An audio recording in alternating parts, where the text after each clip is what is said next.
So next topic of this chapter is formal and informal organization. Previously we have discussed about organizing, its process, its importance. Now we have come up with the next topic, formal and informal organization.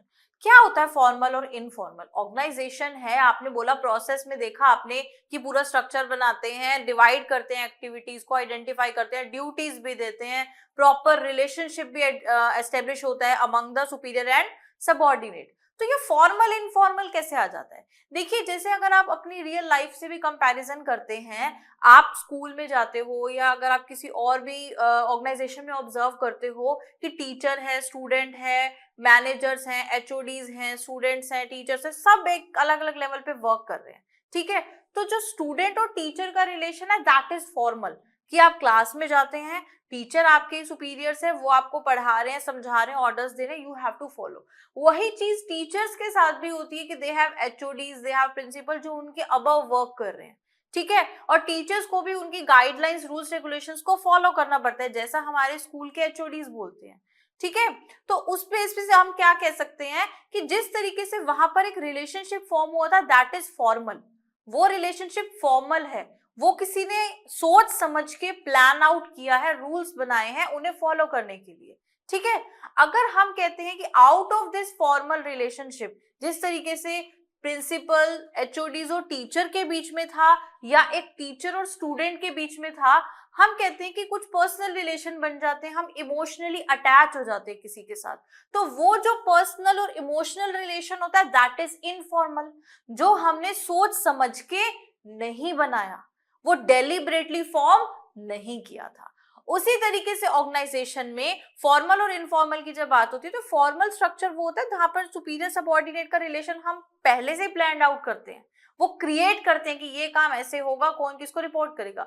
And informal is जो हमारे जितने भी employees हैं, workers हैं, चाहे वो superior हो, subordinate हो, सेम लेवल हो या अबव बिलो हो, तो उन सब के अपने अगर कॉमन इंटरेस्ट होते हैं, टेस्ट होते हैं, प्रेफरेंसेस होती हैं, तो वो सब क्या होते हैं, एक इनफॉर्मल रिलेशन फॉर्म करते हैं, एक इनफॉर्मल ऑर्गेनाइजेशन फॉर्म करते हैं.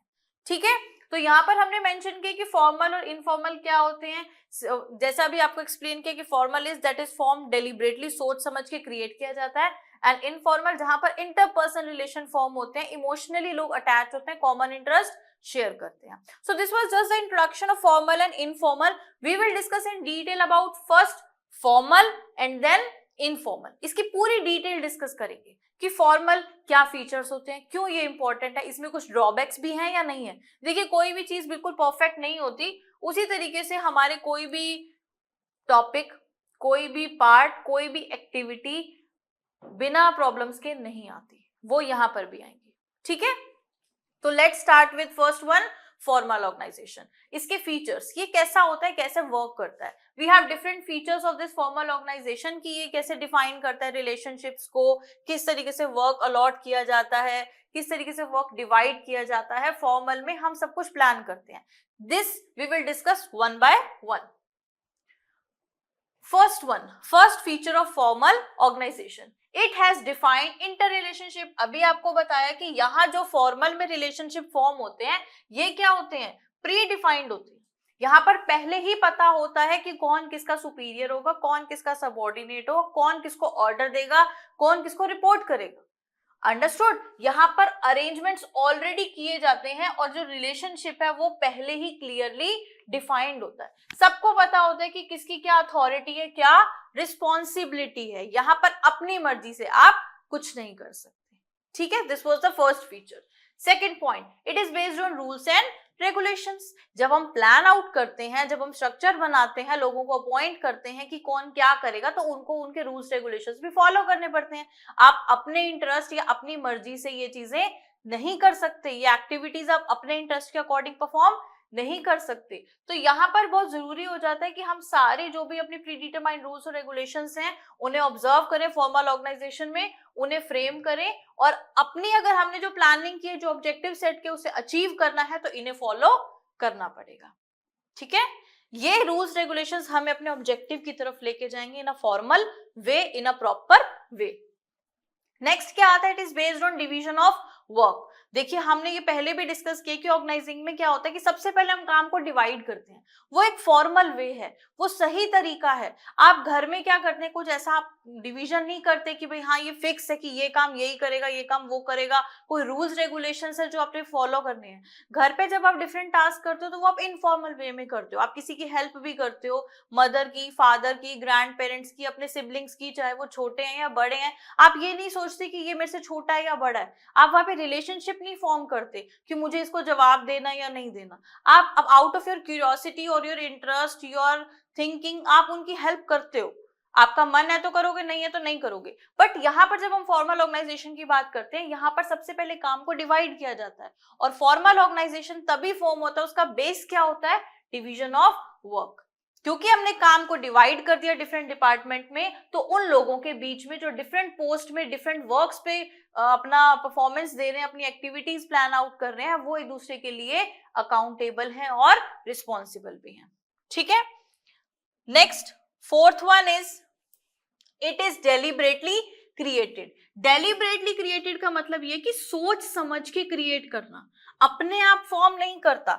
जब आप स्कूल जाते हो या आपके कोई भी नेबरिंग एरियाज है जहां पे आप रहते हो, वहां पे जो लोग हैं उनके साथ फ्रेंडशिप आप प्लान आउट करके नहीं करते। एक ग्रुप ऑफ मेंबर्स होता है, ग्रुप ऑफ स्टूडेंट्स होता है, बहुत सारे इंडिविजुअल्स का ग्रुप है, जिसमें आपके लिए ये नहीं है कि अगर 10 लोग हैं तो 10 के 10 आपके फ्रेंड बन जाएंगे, या आप प्लान आउट करोगे कि मैं किसी को फ्रेंड नहीं बनाऊंगा। नहीं, वो फ्रेंडशिप आपकी सोच समझ के डेलिबरेटली क्रिएट नहीं की जाती। आप उसको फ्रेंड बनाते हो जिसके साथ आपकी वाइब मैच होती है, जिसके साथ आपके इंटरेस्ट मैच होते हैं, जिसके साथ आप कंफर्टेबल होते हो, अटैच्ड होते हो। ऑटोमेटिकली अपने आप ही कोई ना कोई फ्रेंड बन जाता है। हम नई क्लास में जाते हैं जहां पर सब बच्चे एक दूसरे से अलग होते हैं, न्यू होते हैं, बट फिर भी अगर आप 2-3 डेज बाद देखते हो तो उस क्लास में फ्रेंड्स बन जाते हैं, ग्रुप्स बन जाते हैं। वो ग्रुप्स और फ्रेंड्स कैसे बनते हैं, अपने इंटरेस्ट, अपने इमोशंस की वजह से। जिसके साथ जिसके इमोशंस, जिसके इंटरेस्ट, जिसका टेस्ट मैच करता है वो फ्रेंड बन जाता है। बट ऑर्गेनाइजेशन में ऐसा नहीं होता, ये डेलिबरेटली क्रिएट किया जाता है सोच समझ के ऑब्जेक्टिव अचीव करने के लिए हमें ये काम करने हैं और कौन क्या काम करेगा। अंडरस्टूड। Next is impersonal. यहाँ पर पर्सनल फीलिंग की कोई जगह नहीं है, पर्सनल फीलिंग को पूरी तरीके से इग्नोर किया जाता है कि ये एक हमारा एम्प्लॉय क्या सोचता है किसी काम के बारे में, वो सही सोचता है या गलत सोचता है, उसके इमोशंस हर्ट हो रहे हैं, ऐसा कुछ नहीं सोचा जाता। पर्सनल फीलिंग्स को फॉर्मल ऑर्गेनाइजेशन में कोई इंपॉर्टेंस नहीं दी जाती। यहाँ पर पर्सनल वर्क्स नहीं होते। पूरा जो डिसिप्लिन है, वो जो रूल्स रेगुलेशंस हैं, वो स्ट्रिक्टली हमें फॉलो करने पड़ते हैं। ठीक है, इट इज मोर स्टेबल। ये स्टेबल क्यों है, यहाँ पर चेंजेस क्यों नहीं इंट्रोड्यूस किए जा सकते, क्योंकि जो भी हमारे एम्प्लॉयज हैं, जो वर्कर्स हैं, जो काम कर रहे हैं, वो अपनी मर्जी से नहीं कर रहे, वो प्री डिफाइंड ऑब्जेक्टिव्स को अटेन करने के लिए गए कर रहे हैं, जो रूल्स रेगुलेशंस दिए गए हैं उन्हें फॉलो करके कर रहे हैं, और जो एक्टिविटीज प्लान आउट की गई है वही कर रहे हैं, वो अपने इंटरेस्ट से नहीं कर रहे। इसलिए यहाँ पर ज्यादा स्टेबिलिटी है। ठीक है ना। अगर आप क्लास में देखते हो फॉर्मली टीचर के साथ आप वर्क कर रहे हो, या अपने किसी भी आपके जो मॉनिटर्स होते हैं या आपके हेड बॉय हेड गर्ल्स होते हैं, वो फॉर्मल रिलेशन होता है, उनके साथ आप अगर आप वर्क करते हो तो वो फॉर्मल है, वो स्टेबल है। लेकिन जब आप पर्सनली किसी के साथ वर्क करते हो तो कैसे भी कर लेते हो, आज मन किया तो पढ़ लिया, नहीं किया तो नहीं पढ़ा, वो इनफॉर्मल है, वहां पर स्टेबिलिटी नहीं होती। Okay, so these were the features of formal organisation.